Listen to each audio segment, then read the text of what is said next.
Strickland, where'd he go? Silent echoes, shadowed glow. Beefy mind or fragile woe, fighting fate on his own flow.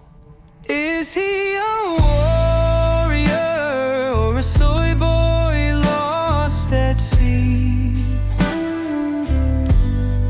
Can he avenge or fade quietly? The silence roars like thunder in the night.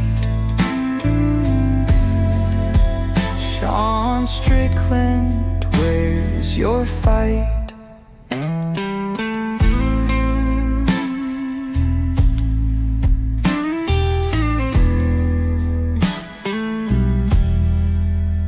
Been so quiet, no calls, no sound.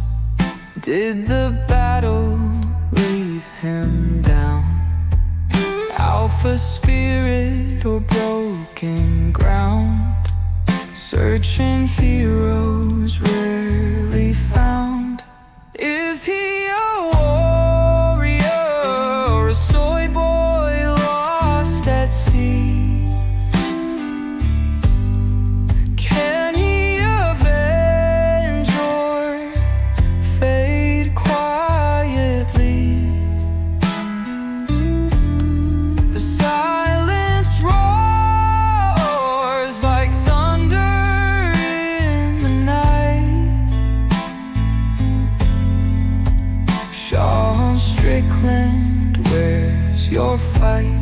Let's go, boys. UFC 312, episode 202. Last week, Meat Boy was UFC Riyadh. Real quick, if you're new here, Meat Boy MMA, scroll to the comments if you need breakdowns, timestamps, get this show on the road. But we got to recap last week, Meat Boy. Your boy is staying in the gutter. 2025 is absolute not stonks for your boy. But you went 500. Did anything stand out for you on UFC Riyadh? And what did you make of your call of Imavov finishing Adesanya? Yeah, man, you hate to see, legends, get absolutely sent to the Shadow Realm, but it just kind of seemed like what I said, that Imavov's on that upward trajectory while Izzy's kind of on that downward. He kind of beat the boogeyman peak of the world, and he's just not really driven like he was when he got that rematch with Pereira and got that a beautiful KO victory. So it's hard to, when you reach the peak, or what your personal peak is, when you reach that, it's really hard to wake up out of bed and really train. And that's kind of what we saw with Izzy, because the Izzy we all know, peak Izzy, he's not getting slept by that. I'm sorry. He's not even going to be touched by that. But this time he got slipping, and Imavov landed a nice punch and really sent him down. Yeah, it was pretty insane, to be honest with you, because prior to that moment in the second round, Izzy won the first round. It was a close competitive contest, but it seemed like he was fighting well. He was in the fight for sure, and then out of nowhere gets absolutely slept. So you wonder if it's the end of the road for Izzy, but nonetheless, a great call for you. A great cash at plus 136 was Imavov, and a couple other fights that stuck out. We got to acknowledge the Meatlock, obviously. Another L, Shara Bullet gets honestly kind of smoked by MVP. It was a fight where Shara just could never find his rhythm, was unable to get even close to MVP, and for MVP to do what he did to him up a weight class, essentially off the couch, I think was a little bit discouraging and maybe even revealing for Shara Bullet. But MVP is one of those stylistic anomalies, so perhaps Shara will be back better than ever. But we missed that Meatlock. It was kind of a rough one and a unanimous decision for MVP. What stood out to you in that contest? Was Shara Bullet overvalued, or was MVP just undervalued? Yeah, I think Shara Bullet was definitely overvalued. I mean, come on, MVP just coming off the couch, fighting up a weight class in your your side of the town, just not ideal. And I mean, a couple of days notice, wow, either MVP might be the GOAT on the feet, like the Wonderboy Thompson 2.0, maybe even better, or Shara Bullet is really that bad. I'm not too sure. Only time will tell. But yeah, pretty surprised that, that's when you know it's bad, is when it's so dominant that even the judges can't rig it for their guy, which I thought that would actually come through in case if MVP did kind of maybe win it. No, that was just a body session, so you can't even lie about that fight card. So, yeah, very very tough to watch. Very infuriating to see where it's like this should be such an easy fight for this kid, but clearly he's not as hype as everyone thought. Yeah, 100%. Part of the pick rationale, low key, is that if the rounds are somewhat close, then the judges in that context will fade Shar Bullet. But if the rounds aren't close, then that theory kind of goes out the window for sure. So good stuff from MVP nonetheless. I kind of hope he stays at 185. I'd like to see him against the Bohalios, against the Body Bags. I mean, I think there's some pretty funny and fun matchups for him at middleweight. But obviously, if he goes back down to 170, MVP is a show to watch for sure. And then quickly, we both called for SZM. That was a great dog lock for us, plus 120 over Mike Davis. You picked Tommy Peterson. He got absolutely slept by Gaziv. Not great there, but you also called the lock dog Vinicius Oliveira in a very close fight against Said Nurmagomedov, who looked good early, then sort of just gassed out midway. And you wonder if there's anything to the Terrence McKinney claims. Google what he was saying about paint in the locker rooms, if that played any influence on the cardio of some of these guys. But nonetheless, meat boy, UFC 312, you trying to jump into MEATLOCK? Yeah, no, let's jump right into it. Swap us through then. You saw the intro. DDP is an absolute lock against Sean Strickland, and right away, if you're coming in ready to defend Sean Strickland, you believe that he's going to avenge the loss, and you perhaps even would argue that he won the first contest and should be defending his belt here. We don't think there's anything to that. DDP is simply on a different level, and it's fascinating for me, Meat Boy, because I've done a complete 180, admittedly, on DDP. He was not my favorite fighter. In fact, I would have considered him one of my least favorite fighters, but throughout the years, he keeps just doing what he says he's going to do. He keeps beating everyone he says he's going to beat. And at some point, it just kind of devolves into being a certified hater if you are denying what this guy is doing. So for me, it's a proverbial 180 for sure. It just seems like the mindset is different, and that's what I want to get your perspective on this meatlock. How do you see both these guys coming into this moment? Because we saw DDP, he sort of just rid his own boogeyman in Izzy. I mean, I know there wasn't the documented history that Izzy and Pereira had, but as far as a media firestorm and a long simmering narrative was concerned, DDP was having to deal with that Adesanya conversation for a long time, and ultimately he got that one done. Do you think that that all plays into this one against Sean Strickland, or is it going to be more so along the lines of people think Sean Strickland won that first version, so maybe DDP comes in even more motivated, more hungry for the finish, and does that at all contribute to this week's meatlock? Yeah, I think you're right on that. I think DDP is going to be more motivated to get that finish. I think he wants it. I think he wants to prove everyone that he is the true alpha, and Strickland is potentially just a little baby. So I think this is gonna be a body session. I think it's gonna be ragdoll. I think it's gonna be insane pace. And instead of feeling it out and then putting it on the third, fourth, fifth, I think DDP is going to put it on the first round. I think he's going to make it grueling. I mean, Sean Strickland's already shown weakness of, hey, let's make a men's agreement. Let's just stand and bang. And it's like, DDP is not insecure. He does not care. He's there to win. He's there to dominate. He's there to go for the finish when he sees the opportunity. So I think that's going to happen. And I think it's going to happen early and often.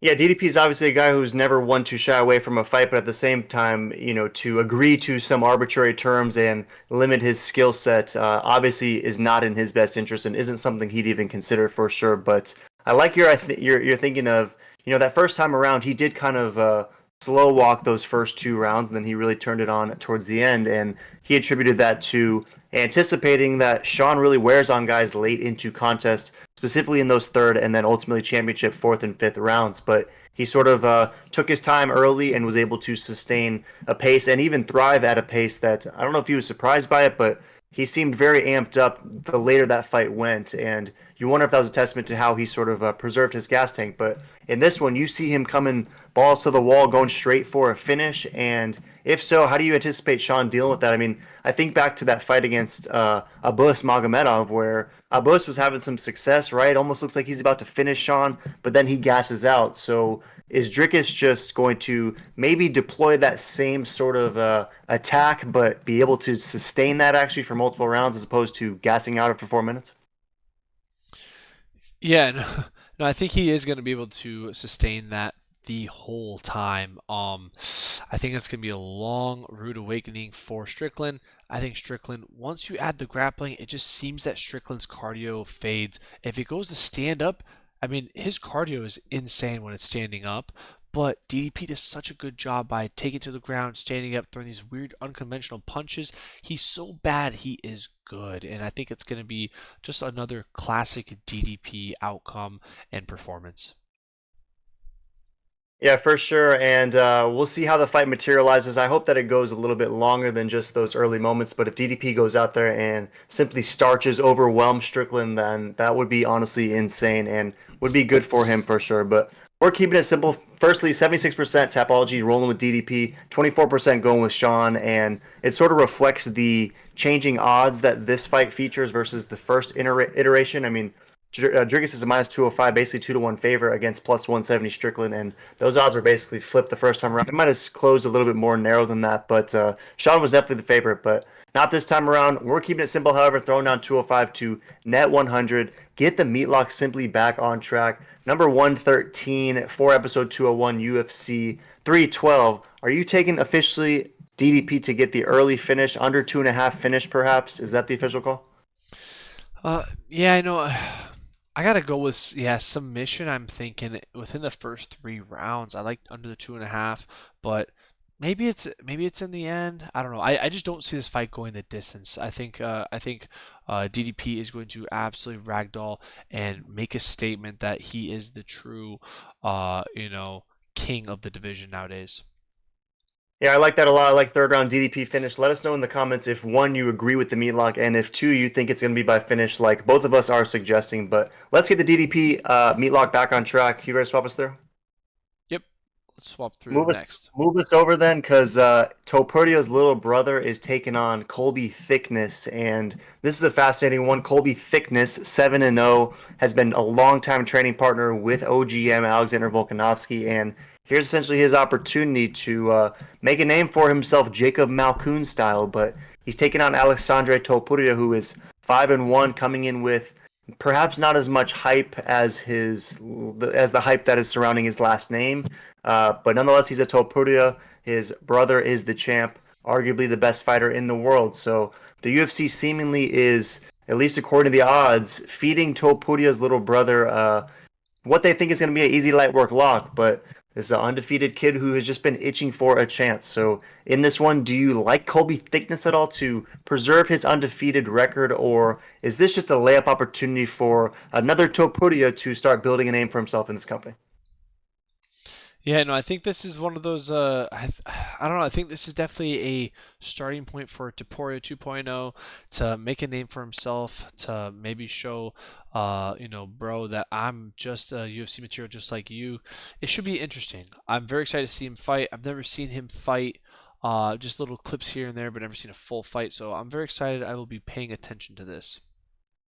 Yeah, 63% is rolling with El Cazador, which is pretty funny. It's just the Kazi version of El Matador, but 63% rolling with Topuria, 37% going with Slickness, Colby Thickness, but there's a lot of brown for the KO and there's a lot of beige for the Thickness decision. So the Tapology backers seem to think that if Thickness is able to get this one done, perhaps Topuria fades early, and this dude's used to getting first round finishes. He's only has 6 professional wins, and half of them are by first round finish. His last 3 victories are by first round finish. So maybe they're thinking that thickness can push a pace and get Topuria to gas out. But if you're taking Alexandre Topuria, do you like him to continue that first round finish streak, or is he gonna have to grit this one out against Slickness? I can see first round finish for sure. First round finish for Topuria.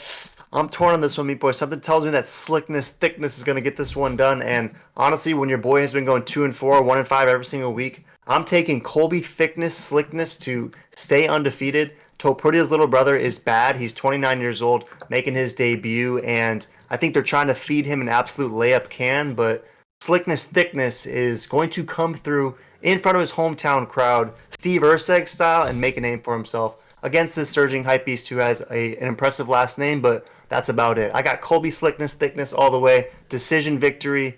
Any last thoughts? No, this should be a fun fight nonetheless. swap us through because let's see if slickness thickness comes through. And it's another interesting one here, Maple. Curious to get your perspective. Gabriel Santos is a minus 230 favorite, 10-2 overall, taking on Jack Jenkins. You might know him as Far, and we know there are a lot of Far meatheads out there. So if you're repping Jack Jenkins, let us know in the comments. But he's 13-3, he's plus 190, and this was a dude who was undefeated. A lot of people thought this guy had future champ written all over him, and then not to toot our own meat boy, but he fights against Chepe Mariscal. We both picked Chepe as a serious dog. Get flamed in the comments, but nonetheless, Chepe was an easy light work lock, gets a second round finish. And since then, Jack has rebounded against Herbert, but it almost seems like the hype surrounding him has dissipated a little bit. And I think the fact that he's a plus 190 dog in his backyard really suggests that the odds makers and perhaps the community at large have jumping off the Far bandwagon a little bit. But he's taking on Gabriel Santos, who this is a guy who is, he's 1-2 in the UFC, and both of his losses are against pretty tough guys, right? Lerone Murphy went to a split decision, and then he got finished by Obama. So it's not like those are two bums. What do you make of the odds in this fight? And any chance Far is able to rediscover that sauce and can kind of expose Santos? I mean, he definitely could, but I don't know. Santos, he's been looking pretty nice lately. I like the odds, what I'm seeing. I don't know. I'm pretty torn on this one, but I don't know. I think I'm still tossing on this. Unless you can make a good debate on who to pick, I'm 50-50 on this one, to be honest. Yeah, peep this, and rarely do you kick it back to me without me knowing who you're picking, Meat Boy, but check this out. Far, Jack Jenkins, plus 190 dog, right? Gabriel Santos, Moscatinho, minus 230. However, and I don't know if you've ever seen this great of a discrepancy, 80% Tapology, still rolling with Jack Jenkins. It's basically all beige. They think the decision is most likely, but only 20% of the Tapology backers, and there's around 1,100 voters, are picking Santos, despite the fact that he's a minus 200 favorite. So does that at all influence your decision? That's what's confusing to me is like, why is he a minus 200 favorite? I mean, if you compare the records, last three fights ain't looking good for Santos. That's what's kind of confusing. While Jenkins last three fights, he's 2-1. Not too bad, if my opinion. But man, call me greedy, but I gotta go with the dog Jenkins. I mean, Leroy Jenkins probably gonna come through for the Melbourne brothers and absolutely decimate Santos and KO him just like Onama did. Yeah, I can see it for sure. And pre me inspecting the Tapology metrics, that's kind of where I was thinking. I'm like, Jack Jenkins plus 190 rediscovers the sauce. At one point he was very hyped up. I am, however, worried that 80% of Tapology is already picking him because if 80% is in on Jack Jenkins and the odds are still plus 190 and plus 230, it's like, what do we not know about Gabriel Santos? But I'm going to stick with my gut, Meat Boy. I'm not going to allow Tapology to negatively sway me in the Santos direction because Jack Jenkins, known for the leg kicks, right? That's his whole thing. He's allegedly got the hardest leg kicks in the UFC besides Justin Gaethje, and they've trained together in the past. So Jack Jenkins, I think, via leg kicks is able to implement or rather make Gabriel Santos adjust his fight style, and when he's unable to do what he wants to do because he's limping on one leg the entire fight, I think Jenkins can emerge either with a TKO finish or a decision victory. So I'm going to take the plus 190 dog with you. Don't love though that 80% of Tapology are kind of with us. That sort of spells danger, no? Yeah, it's definitely weird. Like, do the odds makers know that Jenkins is injured? Like, where is this information coming from? Or do the odds makers just not think Jenkins is that good, which he's not, but they must know something that we don't with Santos. That's my only guess. Yeah, and Jenkins perhaps has been historically overvalued this whole time. This is definitely a make or break opportunity for him for sure. So let us know in the comments if there's anything sketchy going down with those odds, and if you agree with our take that Jack Jenkins maybe gets this one done, but wouldn't break the bank and perhaps wouldn't include him in many parlays with much confidence because it just seems kind of sketchy. But nonetheless, me boy, swap us through because Jake Matthews is taking on your boy Francisco Prado, and Prado historically is a lightweight, right? 155er. He's not always winning those fights, but he's always competitive. He's always putting on amazing performances, and he's a 1-2 fighter, similar to who we just broke down, Gabriel Santos, but he's a 1-2 fighter who's better than 1-2, right? I mean, he's entertaining, and now he's jumping up to 170, and they're saying, hey, fight against this OG, the Celtic kid, Jake Matthews, who has been around for like essentially 15 years at this point and alternates wins and losses. That's kind of what Jake Matthews does, right? He'll beat a lot of guys and then he'll lose to a lot of guys. So the question becomes, what sort of level is Francisco Prado going to have at 170? He never struck me as even the biggest 155er. Now he's jumping up a weight class. Is he going to have success against Jake Matthews, or is this going to be too much of a levels test and this just isn't the right guy at the right moment? Yeah, no, honestly, I think this might be the right guy for Prado. And maybe Prado's moving up in weight class. Maybe he's having trouble making that 155 because he has a pretty big 155er. He's almost 6 foot. Him and Jake are about the same size, but I think Jake might be cutting a little more weight. So this could be a good matchup, or this could be a very sad matchup. And Jake Matthews absolutely steamrolls Prado. I don't know. Pretty torn on this, but I'm not sold on Jake Matthews. I'm kind of fake sold that Prado is gonna not, kill himself in this weight cut and really show the Prado magic and how good he is. So I'm gonna root for Prado on this one. I like this one by via decision, maybe a sneaky KO, but I think I'm gonna go decision to make Prado his first decision ever.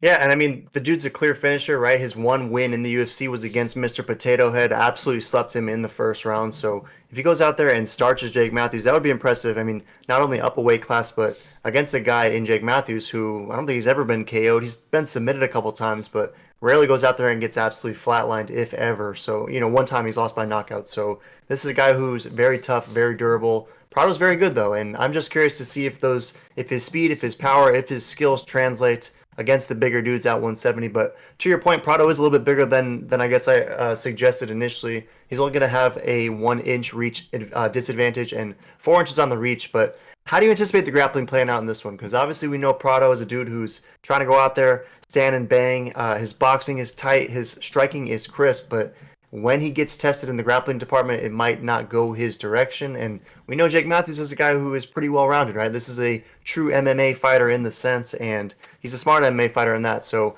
if you anticipate any sort of grappling in this contest, how do you think Prado deals with that? And if there's an early takedown or two, might you be concerned as a Prado backer? Yeah, no, man, if it early takedown, I'm very curious to see how well Prado does because Matthew, his wrestling is pretty solid, nothing too fancy. He's pretty solid, and he's also pretty solid at being bad. So I gotta imagine that Prado could get this finish, could get it early and often. But the longer the fight goes, and if it hits the ground, probably Jake's gonna win. Yeah, this one's tough for me, Meepo. I keep going back and forth because it's like Jake Matthews. It's as soon as you start to rely on him, it's when he loses to a guy like Francisco Prado, and then Prado, once you pick against him, he's going to go out there and start you in the first round like he did to Potato Head. So officially, I'm going to ever so reluctantly, pick Jake Matthews. I could definitely see this being a changing of the guard style fight, though, where Prado makes a serious name for himself. You got to imagine that on this, main card pay-per-view, the UFC, I think, is bullish on Prado, and they probably believe that, hey, maybe he can actually get this one done at 22 years old against Jake Matthews, who has been pretty historically unreliable. So I'm taking Jake Matthews for Meat Boy, rooting for Prado, though, and don't blame anyone, yourself included, if you are backing the young kid, because this kid is serious for sure. So I'll take Jake Matthews by decision. You got Prado by finish? Yeah, I'm gonna take Prado by finish.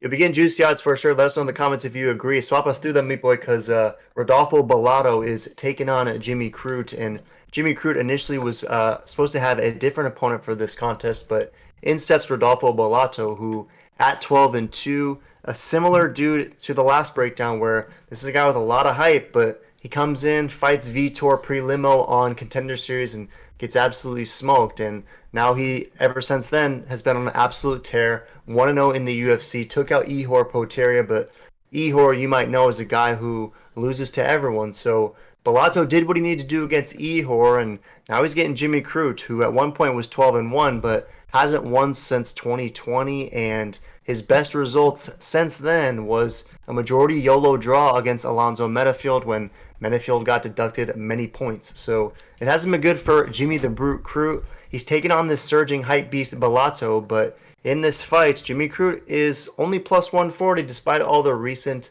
negative history, and Bellato only being 1-0 in the UFC is minus 166. So what do you make of the odds in this one? And is Jimmy the Brute Crute going to have a sort of JV baseball Dominic Reyes style resurgence, or is he just really that bad? I mean, he definitely could have a JV baseball Dominic Reyes resurgence, but I think he is that bad.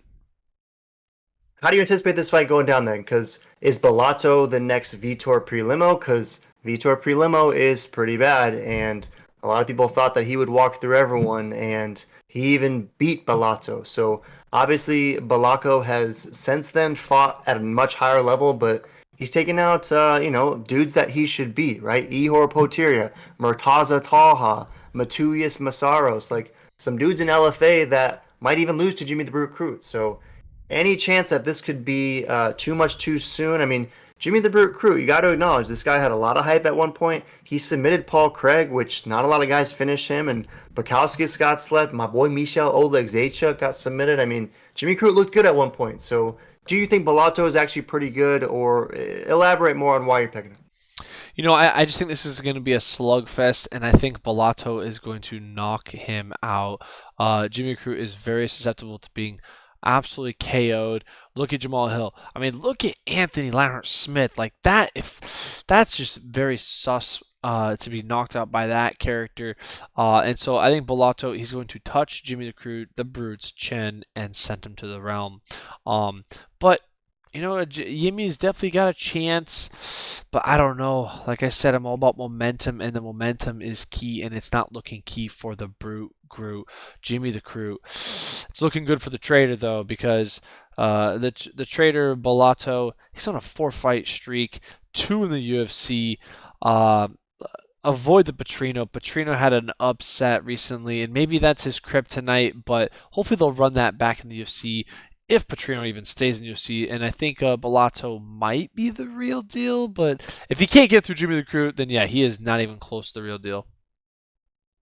Yeah, this one's fun for me, and Tapology is definitely aligned with you, Meat Boy, despite the fact that these odds are pretty close. 82% is going with Bellato. It's basically all brown. They think that is a Bellaco KO, and 18% going Jimmy the Brute Crute, Jimmy the Crute Brute, and it's pretty differentiated, but a slight majority is going with a decision for Jimmy Crute.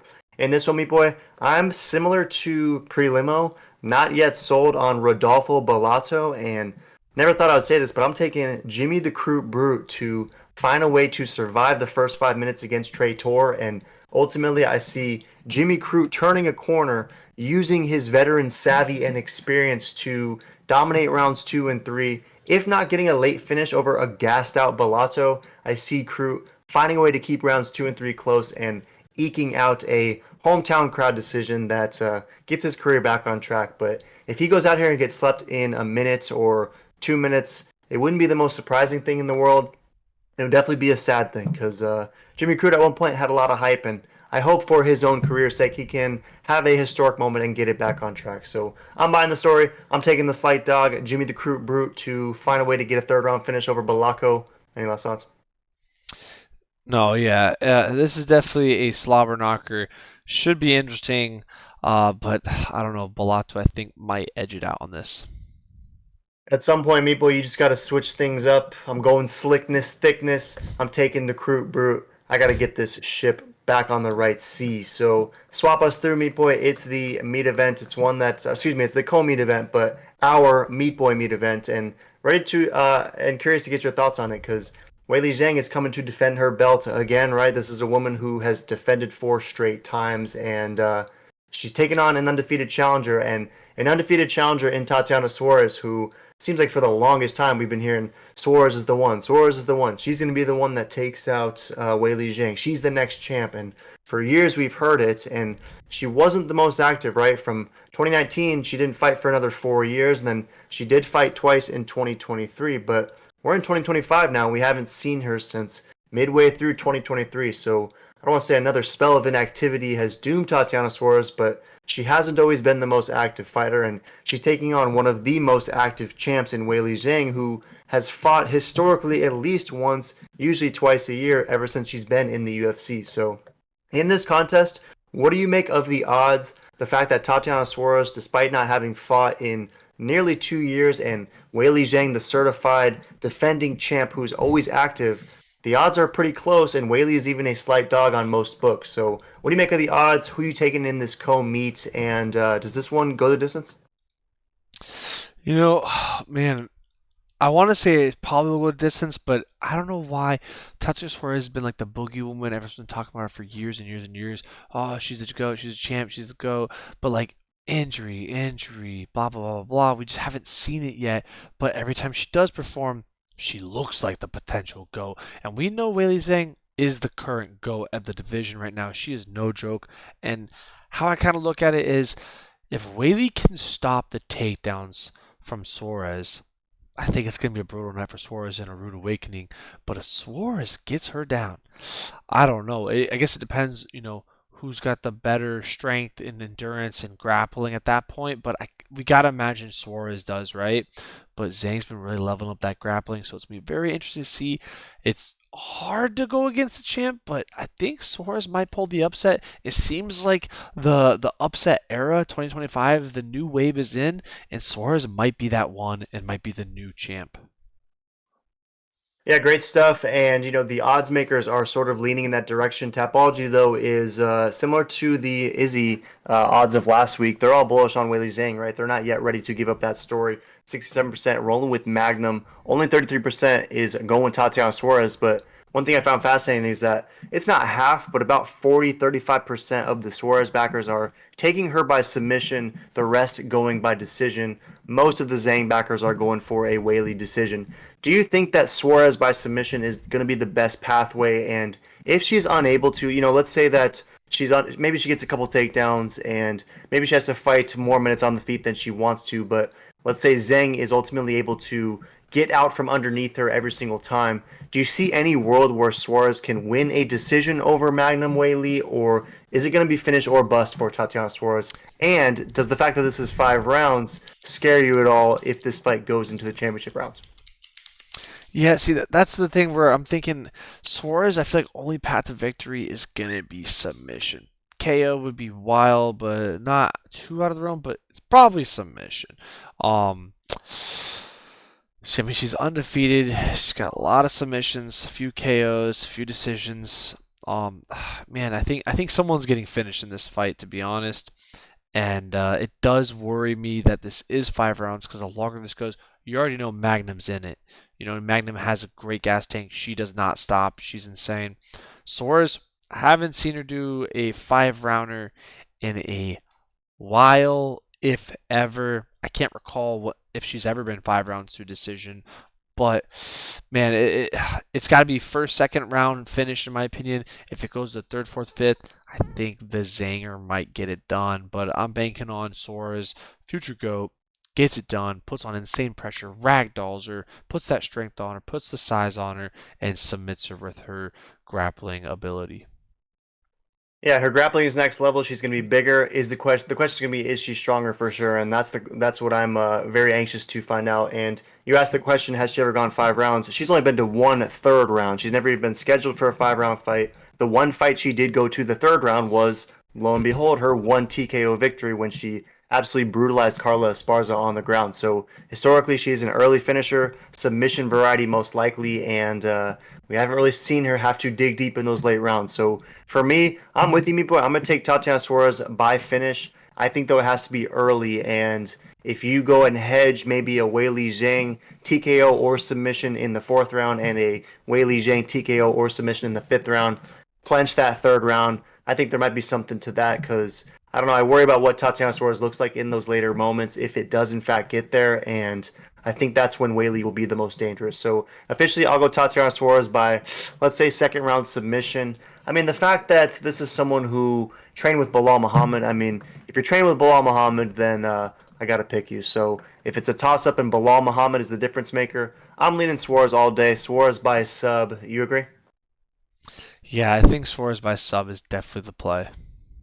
Let us know if we're buying the hype and sleeping on the goat. We've done it before, but it's an interesting co-meet for sure. UFC 312 in the books, Meat Boy. We broke down 6. I'm not even gonna ask what I'm going because it's 2 and 4. It's 1 and 5. Not sure what's going on, but perhaps slickness, thickness helps me get back on track. And I go 4-2. I hope. What are you going? That's what I'm feeling. 4-2 also. 4-2. Let us know in the comments if you're going 6-0. If you agree with the meatlock, is DDP going to be an easy light work, finish over Sean Strickland, or is Strickland coming through for the Soy Boy revenge? Let us know in the comments down below. Any last thoughts, me boy? No, this is a fake sick fight card, I guess, but I'm excited for the title fights, that's for sure. The rest, let us know which fight you're most excited for.